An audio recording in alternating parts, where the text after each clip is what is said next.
Општинските власти на Дојран со трибини по населените места и урбаните заедници ја почнаа кампањата за престојното референдумско изјаснување, каде жителите од оваа општина ќе се изјаснуваат дали треба да се склучи договор за јавно-приватно партнерство за водовод и канализација.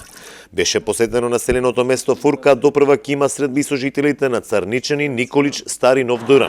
Се презентира што ќе добие општината и граѓаните, доколку за овие комунални услуги се грижи ново јавно-приватно предпријатие со кое ќе партиципира општината, а цените на услугите ќе ги контролира регулаторна и советот на општината, така што според општинските власти не постои стравување од зголемување на цената. Ангел смета дека овој референдум е за општо добро на целата општина, бидејќи ќе се инвестираат околу 8 милиони 100.000 евра во првите 3 години од концесискиот договор за 30 години. Значи, општина Дојран, со еден збор кажено, ќе стане првата општина во нашата држава која што ќе биде 100% покриена со водовод и канализација по европски стандарди. Значи, имаме инвестиции во износ од околу 8 милиони 100.000 евра. Пред се, она што ни е приоритет, добиваме нова прочистителна станица, а со тоа и заштита на самото природно богатство кое што го имаме, Дојранското езеро. Средување на сите канализациони мрежи, добиваат канализации сите населени места, вклучувајќи ги и селата, што не беше случај до сега, а се работи за големи инвестиции. Добиваме нови водоводни количини кои што ќе ги дополнителни води кои што ќе ги снабдуваат Нов Дојран, Стар Дојран, а и другите населени места, бидејќи знаеме дека во летните периоди имаме голем проблем со водоснабдувањето и со недостиг на вода, посебно на најгорните делови.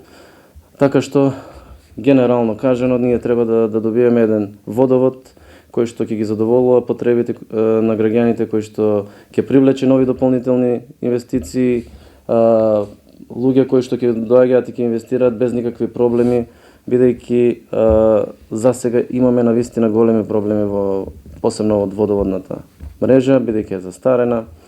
Во самите проекти имаме замена и на целиот водоводен систем, значи промена на сите азбестни цевки кои што се штетни по здравјето на луѓето.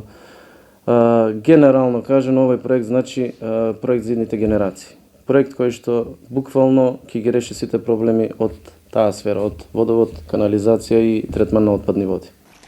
Ако референдумот биде успешен и позитивен, Дојран ќе ја продолжи постапката за формирање ново комунално предпријатие по пат на јавно-приватно партнерство за водовод и канализација, а сегашното полин ќе функционира во делот на јавната чистота и уредувањето на јавните зелени површини. Во Дојран право на глас за престојниот референдум имат околу 2750 граѓани кои ќе се изјаснуваат на 8 гласачки места. Ова ќе биде втор референдум во Дојран по изјаснувањето за рудници во последните 3 години.